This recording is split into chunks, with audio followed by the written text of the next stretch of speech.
ay paano natin makikilala ang nabuhay na si Jesus. No? Paano natin makikilala ang nabuhay ni Jesus? How can we recognize the risen Jesus? No? So ang ating pong teksto ay matatagpuan natin in Luke chapter 24 verses 13 to 35. No? Ito po ay medyo mahaba at hindi na po natin ito babasahin.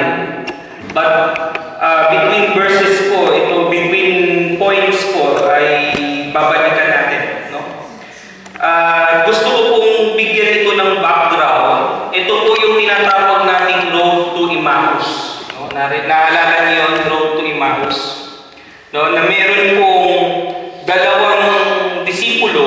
No? Hindi po ito yung kasama doon sa inner circle na 12 disciples. No? Tatandaan po natin, during the time of Jesus Christ, hindi lamang po labing dalawa. No? Siyempre, yung kasi yung nakikita natin sa mga rendition ng mga movie, no? Sa Biblia, na mayroong labing dalawang apostoles. Pero ang katotohanan po nito, during the time na nandoon sila sa upper room, no? Sa upper room, no? Kaya meron tayong daily bread na upper room na tinatawag eh. No? Yung lugar na pinagdadausan nila with the fellowship with Christ, no? Hindi lamang po sila labing tatlo doon. No? Pinaniniwalaan po na sila ay umaabot ng 100. No? So nasa 100 po yung talagang mga disipulo, yung mga talagang tagasunod ng ating Panginoong Hesus.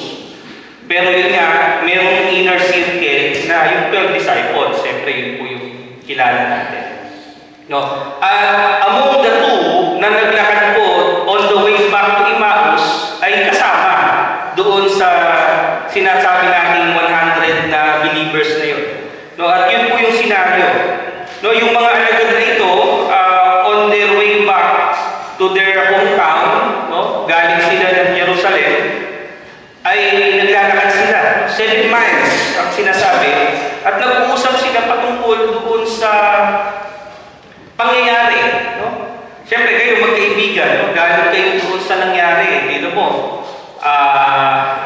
pinahirapan si Jesus, dinakip, pinahirapan, pinako sa krus, at namatay. No? At ngayon, nag-uusap sila kasi nawawala yung bangkay ni Jesus. So, kasi alam nyo, hindi naman kasi automatic eh. Nung nawala yung bangkay doon sa tomb ng ating Panginoong Hesus, hindi naman lahat ni-recognize na siya ay nabuhay na muli. No? Kasi nga po, may circulation at hanggang ngayon, ito pa rin yung pilit na ipinapaniwala doon sa mga Hudyo, no, sa Israel, na ang bangkay ni Jesus ay ninakaw. No, hindi siya nabuhay na muli, ninakaw siya. So yun yung circulation ng time na yun. No, kaya nung nawala yung bangkay, hindi nila inisip na nabuhay na muli. Ang inisip nila, may nagnakaw ng bangkay. No? So, game over. Ganun ang damdamin nitong mga disipulo. No? Kaya doon sa pangyayari nito, mga kapatid, nag-uusap sila pabalik. Nung babalik na sila doon sa kanilang hometown, doon sa Emmaus. No? At sa panahon din yun, nung maglalakad sila, no, kung susundan nyo yung mga Biblia nyo, ay makikita nyo doon na sinamahan sila ni Jesus doon sa paglalakad pabalik. No? At sa panahon doon, ay nagkaroon pa ng mga conversation. No? Sinabi ng ating Panginoon, ano ba yung, sino ba to? Ano ba nangyari? No? Tapos sabi pa nila, ikaw lang ba yung hindi nakakaalam? Kung sana napaka-outdated mo naman, ikaw lang ba hindi nakakaalam sa nangyari? Hindi mo kilala si Jesus? Ganyan. So, yun yung conversation nila. No? So, mga kapatid, ito po yung senaryo ng maraming mananampalataya ngayon. Sa panahon natin na marami pa rin tayong kaabalahan, naglalakad tayo. No? Bagamat naroon tayo sa isang pananampalataya, tila yata dumarating lagi sa atin yung kawalan ng pag-asa. No? Dahil sa problema, walang direksyon, at mabigat na buhay. Ngunit mga kapatid, yung mensahe po natin ay malinaw. na si Jesus ay buhay at kasama natin kahit hindi natin siya nakikilala muna. No? So, iyon yung senaryo. No? So, samahan niyo po ako. Tayo po ay sumandaling manalangin.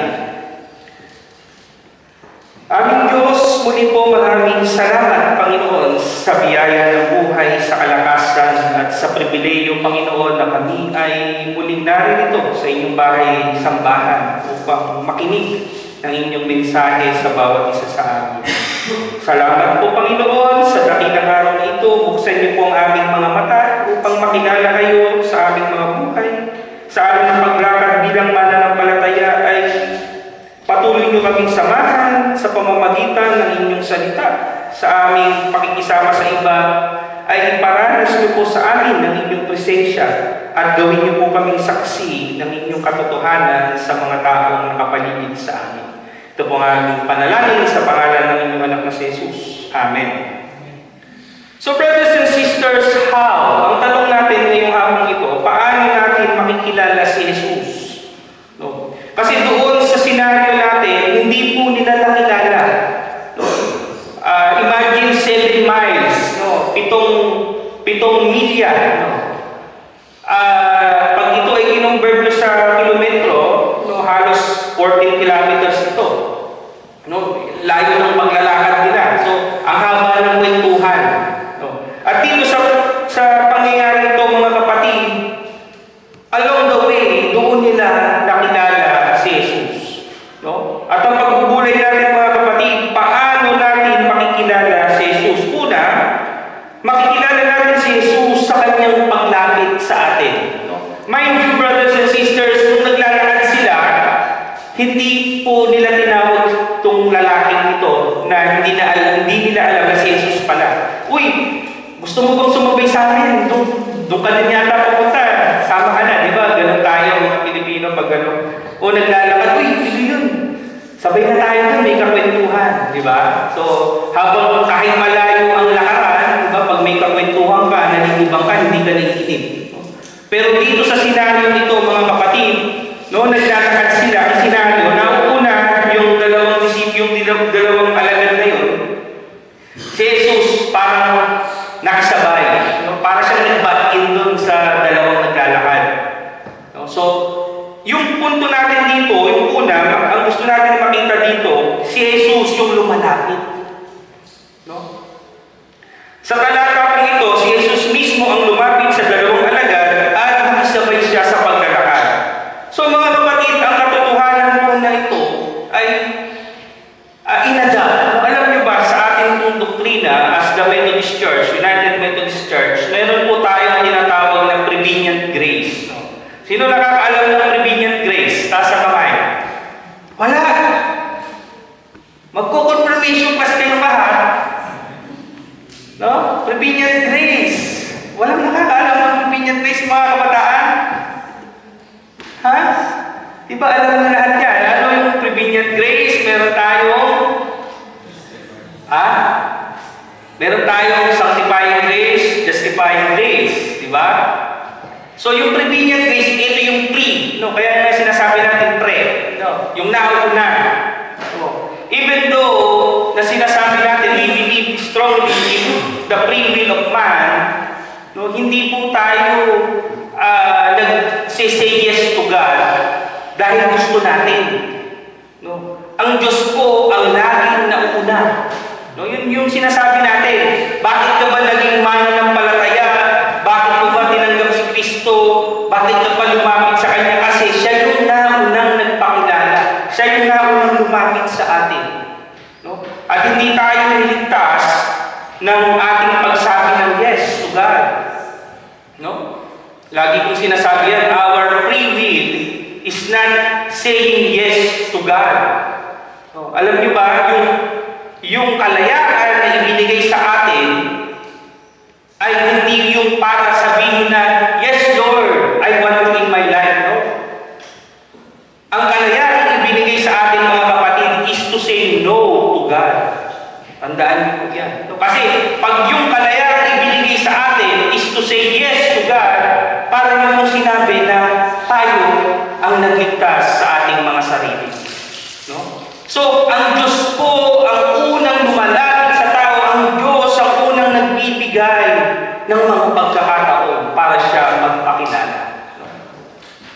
Kasi mga kapatid, kapag po ang tao ang may kapangyarihan na magligtas ng kanyang sarili, no?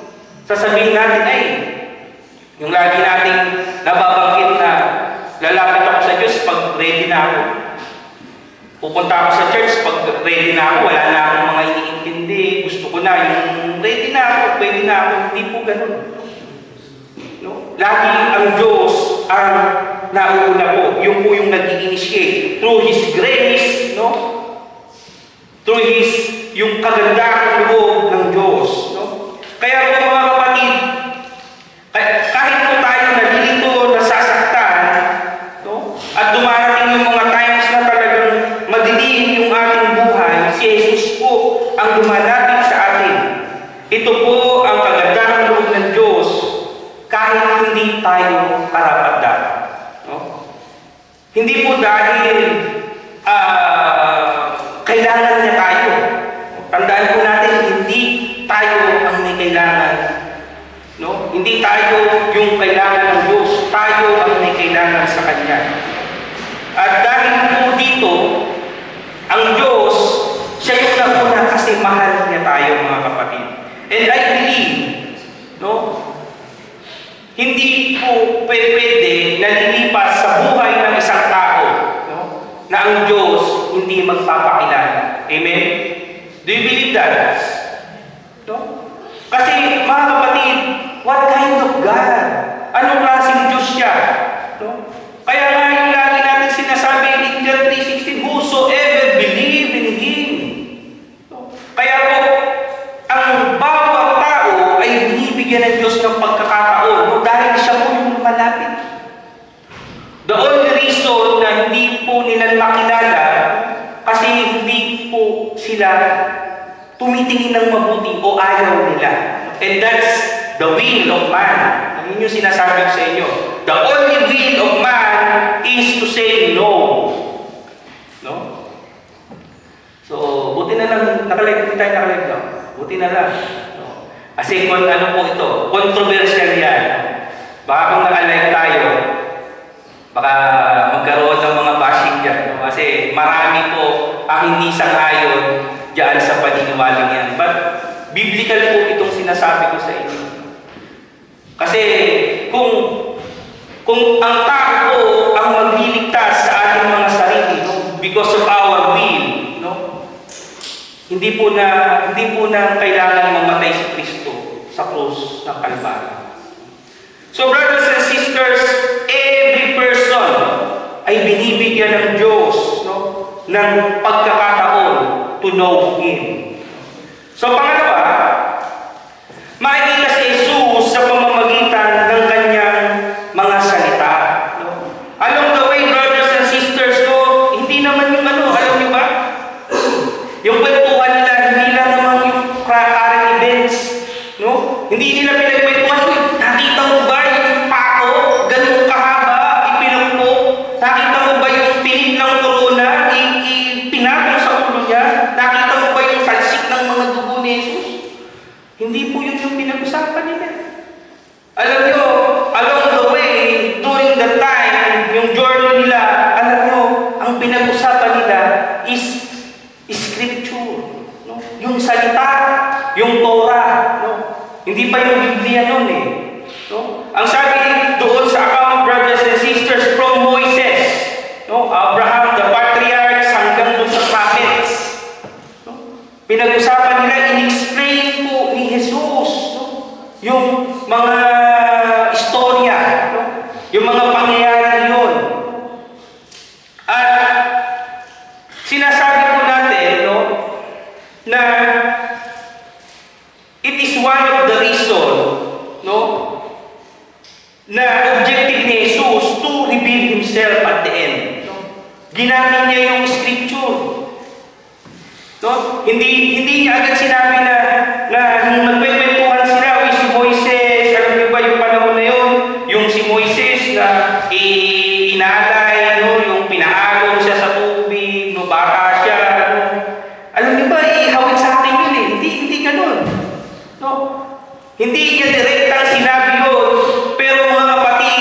lahat ng in-explain ng ating Panginoong Hesus is pointing to Him. So, yun po yung sinasabi natin mga kapatid, na ang salita po ng Diyos, the Old and the New Testament, no? Lahat po yan points toward Jesus Christ. No? Yan po ang suma total. So, kaya hindi po natin pwedeng baliwalain, no? Yung Old Testament, yung mga prophets, no? Yung mga prophecies, hindi po natin pwedeng baliwalain yan. And it is a revelation. Alam niyo ba, there are two kinds of revelation. So, there are the general revelation. No, ano yung general revelation? About God. Tumingin ka, napunta kayo, ito, magbabakasyon na naman, di ba? Mamamasyal kayo, magandang tanawin. Makikita nyo, napakagandang nilikha ng Diyos, di ba? Na-amaze kayo sa ganda ng tanawin. That is a general revelation of God. No, creation is a general revelation of God. No? Kapag po ito pong dinidiscuss ng ating Panginoon about the Torah, about the Scripture, this is a special revelation. No? So meron tayong general and meron tayong special revelation, and that is the Bible, brothers and sisters. It is the events, the law, the teaching, the prophecies. No? Ito po yung life teaching. And all of this points toward Jesus Christ. No? Kaya po mga kapatid, ano yung kahalagahan nito? No? Baka kasi sabihin nyo, etong dalawa na to, baka to sumusunod lang sa akin kasi lagi ako nagpapakain. No? Alam nyo, nung panahon ni Jesus Christ, hindi nagugutom ang mga disipulo. Nagpapakain nga ng 5,000, sipin yun. Tapos itong 100 na to, yung 12 magutom. Hindi. Laging ang journey ng ating Panginoong Hesus, ako I strongly believe, no, kung nabuhay tayo noon, nasaksihan natin, hindi po hahayaang magutom yung mga kasama ni Hesus. Yung hindi niya kakilala na umatin doon sa kanyang gathering, 5,000, hindi kasama ang bata sa kababaihan, pinakain niya. What more pa, itong mga kasama niya lagi, magugutom. Kaya ano yung laging sinasabi, di ba? Yung sinasabi niya, kaibigan ng mga tax collector, mahilig daw sa mga pesta, di ba? No? Yun yung connotation ng ating Panginoon eh. Kaya hindi po pwede na magkakaroon sila ng kasalatan, no? In terms dito sa mga pagkain na to o ano man, no? Pero ano yung pinupoint natin dito, brothers and sisters, no? Tinitingnan po ng ating Panginoong Hesus kung may alam, no, sa Scripture itong dalawang disciples na ito. Itong dalawang naniniwala sa Kanya na meron kayang alam to, meron bang alam sa Biblia to, o baka ito, nakikiusyoso lang doon sa mga gathering namin. So brothers and sisters, this is the revelation of God, the special revelation of God to us, no? And to them na nauna sa atin, at ngayon ang kahalagahan nito mga kapatid is we must have the knowledge.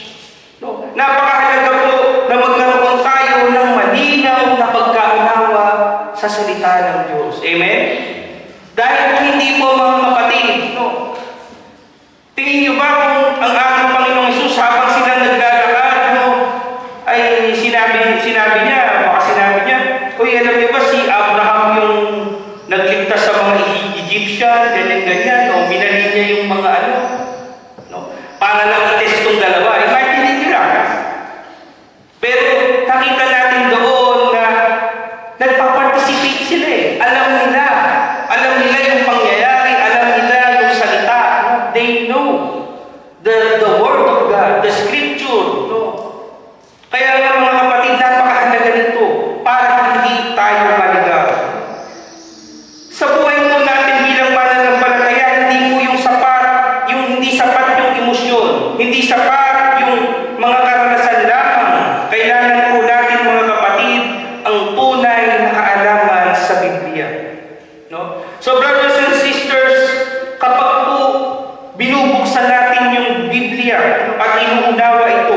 unti-unti rin pong nabubuksan ang ating spiritual na kakayahan, mga kapatid.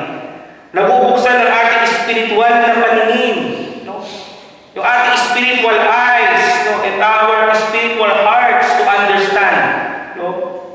Yung kung ano ang ibig sabihin ng Biblia po, kung ano yung gustong iparating sa atin ng Diyos. No? So, if we understood the Bible, brothers and sisters, we can truly see Jesus. Amen?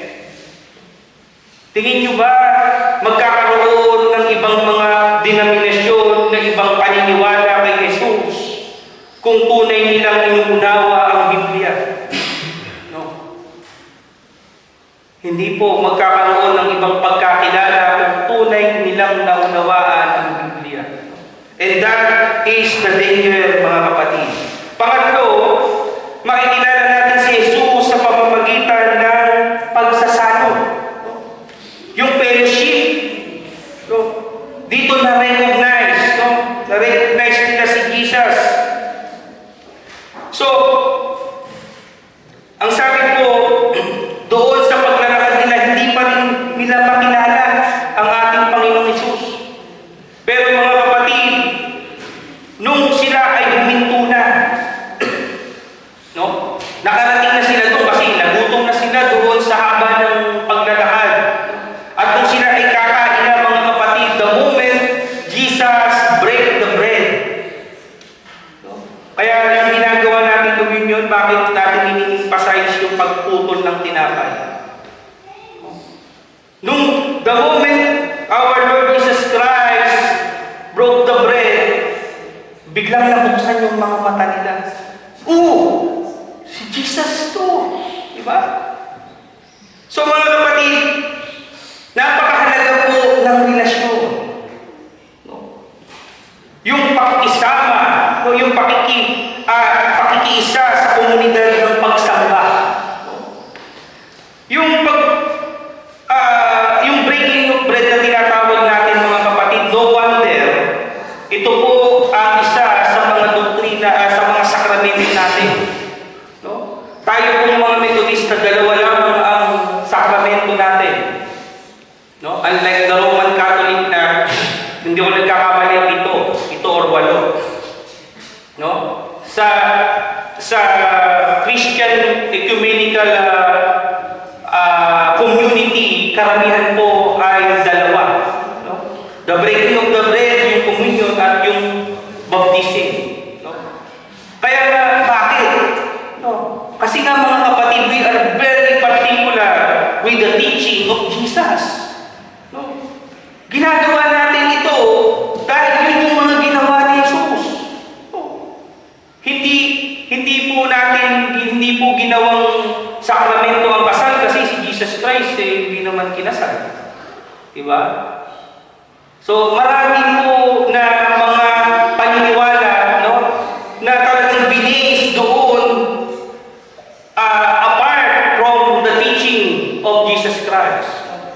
Pero yung importance po nito, mga kapatid, yung sakramento ng komunyon, the breaking of the bread.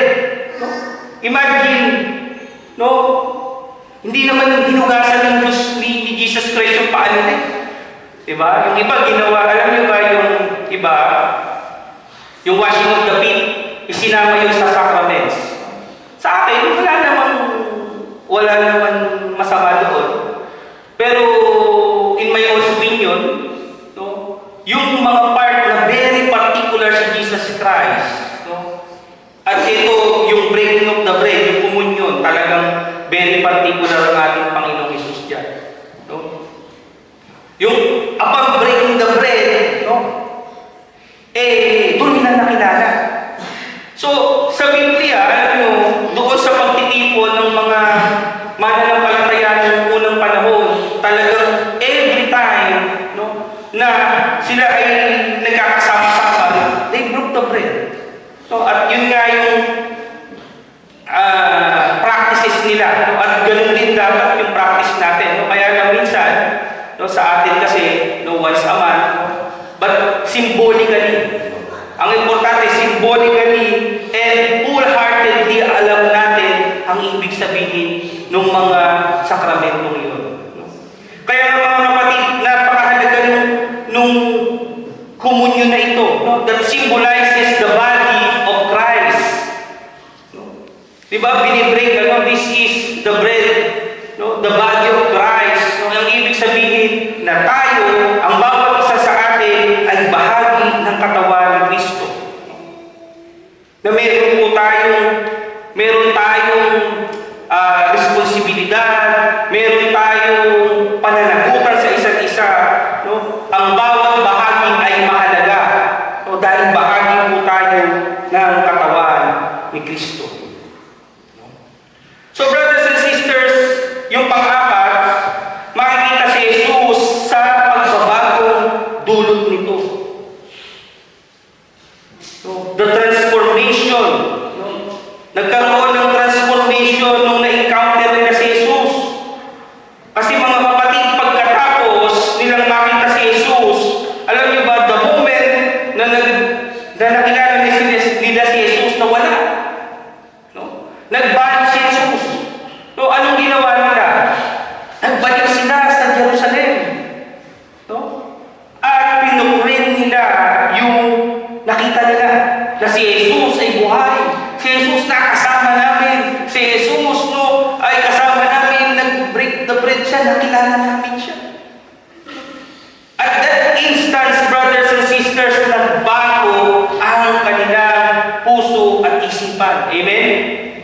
Nung nalulungkot sila, nawawalan sila ng pag-asa. The moment na nakilala nila si Jesus, nagkaroon sila ng bagong sigla. Nagkaroon sila ng bagong pag-asa. At dali-dali silang bumalik sa Jerusalem, mga kapatid. Ang tunay na pagkilala ni Jesus ay nagdudulot ng pagbabago, at misyon. Brothers and sisters, the late Billy Graham once said, when you truly know Jesus, you cannot stay the same. When you truly know Jesus, you cannot stay the same. Kapag po, mga kapatid,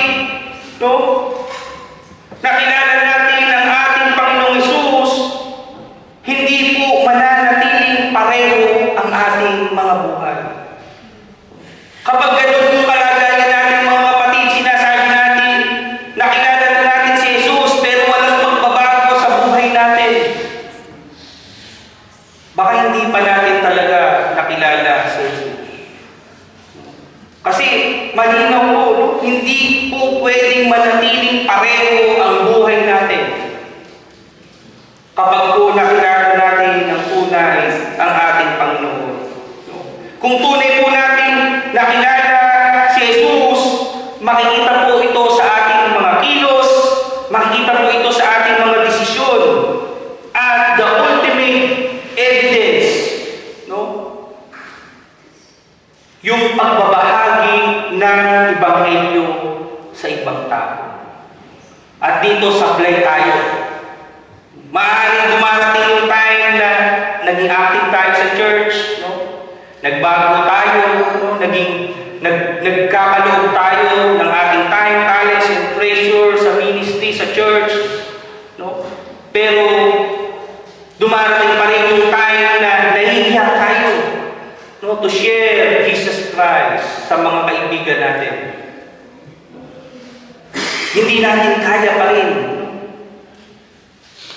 And mind you, brothers and sisters, I think, and I believe, na kapag nagagawa na ito, nagagawa na natin to share Jesus to others, that is the ultimate sign of change in your life. Amen? Kasi yung pag-attend, madali yan eh. Kahit yung iba nahihirapan umattend sa church. Yung pag-ministry, madali yan eh. Kahit yung iba nahihirapan magbigay ng time. Pero lahat tayo, when it comes to sharing the word to others, hirap tayo dyan. Nahihirapan tayo, nahihiya, natatakot. And even worse, no, sabihin natin, kulang eh. Pastor, kulang ang kaalaman ko. Kaya nakikita nyo, paano natin nakilala si Jesus Christ? Magkakadugtong yan mga kapatid. Pinakilala yung relasyon, pinakilala yung knowledge. No? And now, no, you're one with the body of Christ, may partisipasyon ka, may responsibilidad ka. At ipinapakita yung pagbabago. Nagbago na ba tayo mga kapatid? No? So, mga kapatid, sa gitna mo ng mga problema, hanapin natin ang presensya ng Diyos. Huwag po natin isipin na sa kawalan ng mga pag-asa, nag-iisa tayo. Lagi natin siyang kasama, hindi man natin siya nakikita. Maglaan po tayo ng oras sa salita ng Diyos araw-araw dahil napakahalaga po nito sa ating buhay bilang mananampalataya. Makibahagi tayo sa komunidad ng mga mananampalataya. Makiisa, emerge. Alam niyo mga kapatid, lagi ko itong sinasabi, narito na tayo. You choose Jesus. You choose to be a believer of Christ. Pinoproclaim natin na tayo yung mga mananampalataya na lubusin na natin ito. Yakapin natin ito, i-immerse natin ang ating mga sarili. Hindi yung tayo na lang yung laging inaayas. Uy, sis, atin ka naman, sis, umingat tayo, umating ka naman. Hindi na ba kayo nasasawa doon? Hindi na ba kayo darating doon sa point na kayo naman yung mag-aaya? No? Uy, atin ka naman gano'n, no? Hindi yung lagi ikaw na lang yung inaaya. No? Ikaw na lang yung inaalagaan. No? Hindi ba pwedeng dumating yung time na ikaw na yung mag-aalaga, ikaw na yung mag-aaya? Hindi ba pwede yung time na ikaw na yung magtuturo at hindi ka na yung tuturuan? Di ba mga kapatid? So, kailangan po natin mag-grow, immerse ourselves, maging kabahagi tayo ng komunidad na ito. O dahil mahalaga po ang bawat isa sa atin. Bahagi na po tayo ng katawan ni Kristo. No? Bahagi na tayo ng katawan ni Kristo. So mga kapatid, isabuhay at ibahagi si Jesus sa iba. May madalas akong napapanood doon sa wall, sa Facebook. Lagi siyang nagsishare ng Word of God, no? Doon sa mga places na unexpected. And I admire that person. Kaya lang, ang outcome ng kanyang pag-minister doon, lagi siya, kung hindi siya sinasaktan, nasisira yung microphone niya, o kaya namamaltreatment siya. Kasi mga kapatid, alam niyo ba kung saan siya nag-preach? Doon sa Friday. Alam niyo yung Friday? No? Yung mga parada ng mga gay. No? Tapos doon siya sa harapan ng mga disco bars, doon siya nagpi-preach. No? Sabi ko nga kay Sandy, alam mo, nakikita mo ba yung sa wall mo yun? Sabi niya, nakikita ko. Sabi ko, okay sana yun eh. Kung hindi sana ina-upload sa video. Kasi ang daming views eh. Kasi ang inaabangan doon, alam nyo, hindi yung preaching niya eh. Ang inaabangan doon kung paano siya tatratuhin at sasaktan. No. Ano yung gusto kong ipahatid dito mga kapatid? Akala ko ba, pastor, gusto natin na mag-share? Akala ko ba gusto natin maging bold tayo? Brothers and sisters, sharing the Word of God requires patience and timing and the proper place to share the Word of God. Hindi po ito yung mga lugar na feeling mo pag nag-share ka dyan, may mabagbago dyan. Hindi po tayo nagbabago. Hindi tayo nagbabago. And even our action doesn't change the people. for content. Bakit ganun? Pwede naman itong gawin ng walang walang mga hindi binablog. Diba? Kasi it only shows na yung reaction ng mga tao, galit na galit, hanggang galayin sa kanya. Even in his face, no? Yung F word, sinasabi, Jesus, F, ganyan. Di ba nakakasakit ng sakit nun? No? Bilang ikaw ay nagpipreach doon. Because you're preaching at the wrong people, at the wrong time. No? Sabihin mo, Pastor, di ba yan ang kailangan ng mundo? No. Mga kapatid, minsan may mga tao talaga na tinawag para sa ganun, pero ang mundo ngayon, mga kapatid, ang mundo natin ngayon, we must think, kung paano natin ito maibibigay sa tao, ma-share na kanilang embrace ito. Kasi ang nangyayari kasi doon, condemnation eh. Alam niyo, biro mo na ito ka sa pupunta kayo dyan sa club na yan. Alam niyo ba yung, yan makasalanan, yan ay maduming lugar, lahat kayo mapupunta sa impyerno. Kayo, kayong mga tao na doon, anong nasa tingin nyo ang magiging reaction nyo, sabihan kayo ng gano'n? Di manggagalaliti kayo sa galit. At lahat ng sasabihin niya, wala na sa inyo dahil ang mananatili sa kanya sa inyo yung galit. Diba? So ang punto natin dito, mga kapatid, share the word of God in the proper place, in the proper time, at yung gusto ng Diyos, ipakita yung pag-ibig, compassion. Yun po yung the best way to share the word of God. Mga kapatid, ang kwento po nitong Road to Emmaus ay kwento natin lahat. May mga pagkakataon na nalilito tayo sa ating mga buhay. May mga pagkakataon na maaaring nawawalan tayo ng pag-asa. Kasi hindi natin nakikita yung presensya ng Diyos. Maraming mga pagsubok, maraming mga struggle na parang nangyayari na lang lagi. Mga kapatid, ang mabuting balita sa ating pong pinagbubulay-bulayan ito ay buhay si Jesus. Siya po ay patuloy na lumalapit sa atin. Patuloy na nagtuturo sa atin sa pamamagitan ng kanyang mga salita at kumikilos sa ating mga buhay.